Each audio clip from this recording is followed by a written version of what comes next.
Good morning, Florida lacrosse fans. Thursday morning, August 11th. Welcome to Morning Coffee with Florida Lacrosse News. Lee Roggenberg, your host. Let's get to our morning ritual.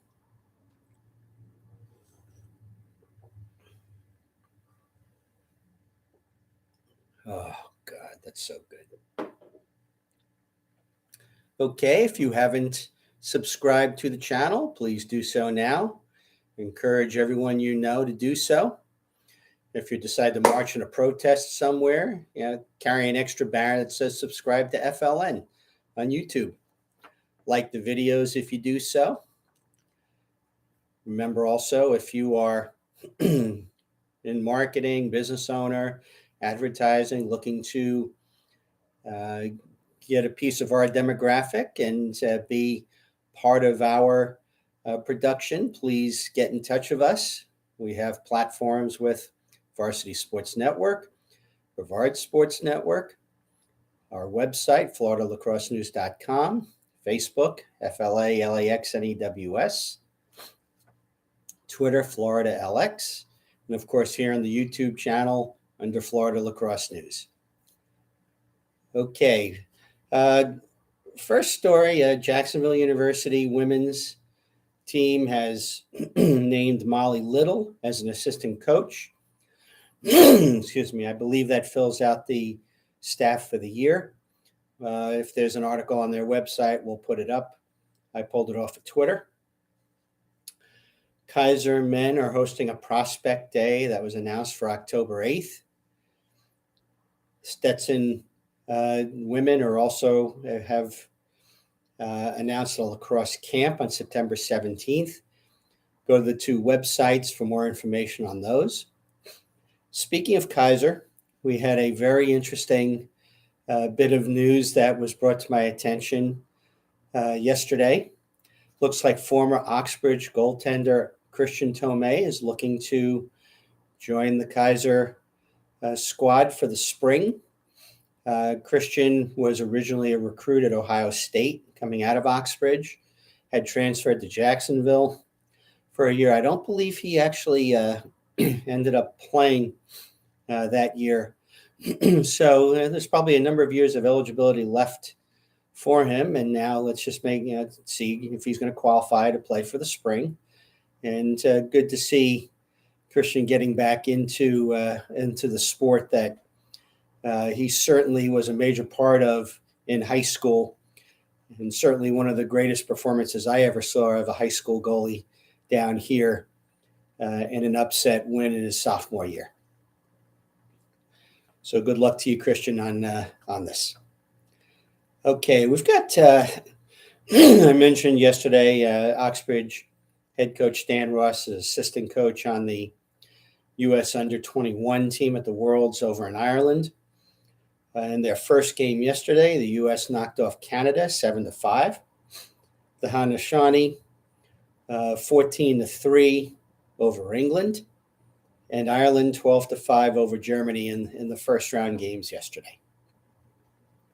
The broadcast schedules on these, World Lacrosse has their own website which lists all of it.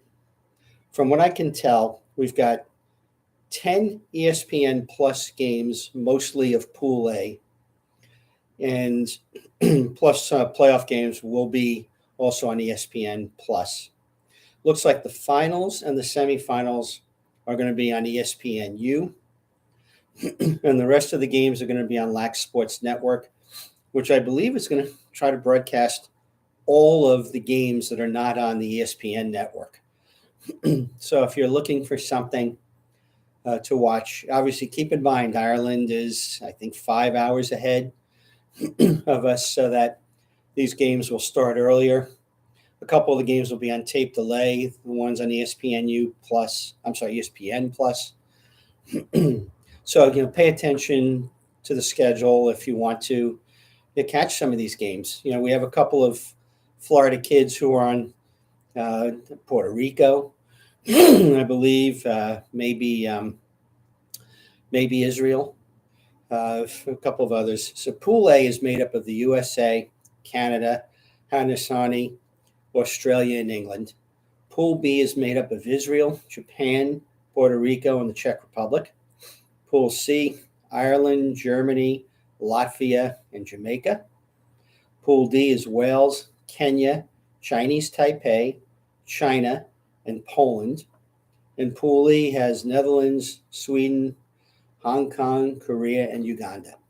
So if you want to see how this sport has spread out around the world, this is a great way to check it out. You've got all these games. I'm going to try to catch one of the Uganda games, one of the Kenya games. I really want to see how much that's grown. I believe we've had Florida people who have gone over and helped to teach the game over there, and hopefully they've taken to it. The fact that they've entered teams is just it's a great sign and another indication of the likelihood of us having the sport in the Olympics. Okay, upcoming weekend, the PLL is in Salt Lake City, actually probably just outside Salt Lake City. I think it's officially Herman, Utah. Those of you who saw the retweet of the picture of the venue, yeah, what an absolutely beautiful backdrop to playing a lacrosse weekend, and you should really try to catch up on some of this. All 4 games this weekend are going to be on ESPN Plus, so you're going to need to have the ESPN Plus package in order to watch them. Friday at 8 p.m. Eastern, Atlas and Whipsnakes. Friday 10:30 Eastern, Water Dogs and Redwoods. On Saturday at 3 p.m., Chaos and Archers. Saturday at 5:30, Cannons and Chrome. Chaos and Archers, I think, on Saturday at 3. Cannons and Chrome at 5. Make sure to remember that these are a little later because they're a couple of time zones away. Leading scorers in PLL going into the weekend: Lyle Thompson, former Lawrence, with 36. Will Manny, 32. Former Lawrence player Kieran Ricardo with 31. Garrett Epple, who you've heard me mention before, got his start with Boca Jets youth program in Boca Raton, leads the league in caused turnovers with 16. The standings going into the weekend: Whipsnakes at 7-1. I would assume at this point they've clinched a playoff spot. Atlas, Chrome, and Water Dogs are at 5-3. I believe they're probably clinched playoff spots there too. So that's 4 teams. Archers at 4-4. Redwoods at 3-5. Chaos at 2-6. Cannons at 1-7. Remember the way it's set up, the number 1 seed will gain a bye in the first round, and the last place team will not be part of the playoffs. Noticed also on the transactions page, former launch player Tim Edwards was added to the Cannons roster. Good luck, Tim. Athletes Unlimited.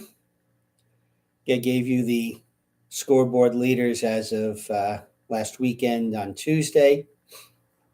Their schedule today, 5:30 p.m., Team Johansson versus Team Apuzzo.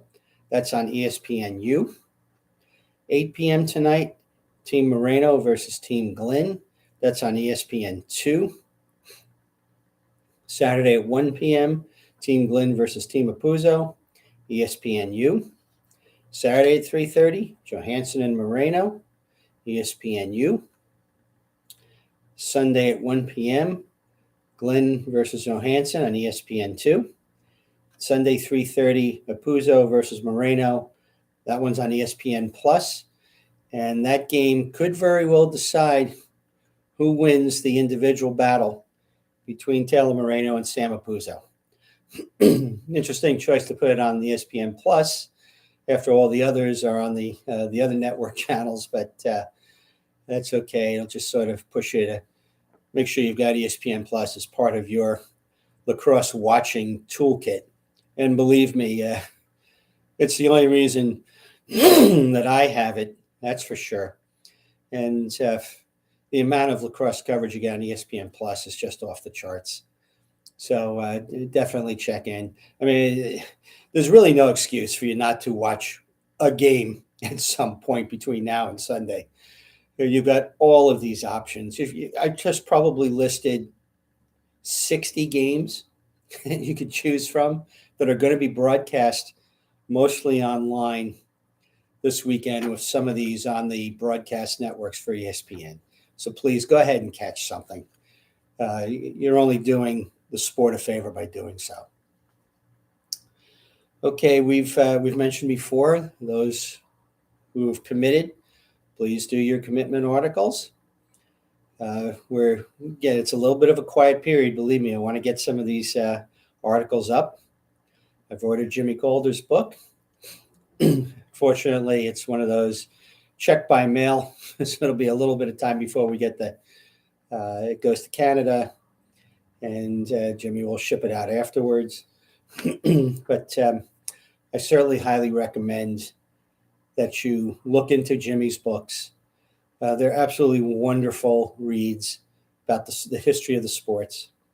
There's something for everyone: boys, men, girls, women, parents, coaches, writers like me. There's so many things that you can learn from Jimmy's books that they're certainly a treat, and keep them in mind as a birthday present, or keep them in mind as a stocking stuffer or a Hanukkah gift. They're definitely very much worth it. Okay.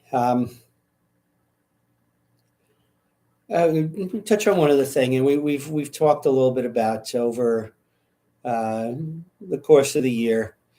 If you're interested in really helping the sport grow, one of the things you can do is look into being certified as a referee. This is something that you have to basically, if you're a kid who's playing this sport, what a great way to put money in your pocket and to find a way to give back.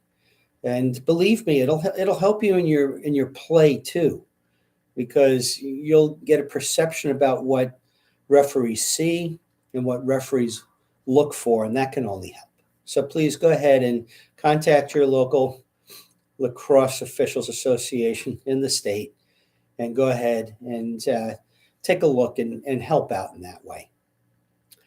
I did notice that the coaches convention that was held in Orlando last year is coming back to Orlando. I think they said it was December 10th to 12th. I might be a little bit off on that. I thoroughly enjoyed my time there last year, and I'm certainly going to go back to it this year. And you're just a wonderful event. I know it's also a showcase, lots of college coaches in attendance. But if you're a coach in this state, you should really go there just for the clinics that the coaches put on. Just a marvelous collection of talent, of information, and education that you get from this. Okay, quick sip.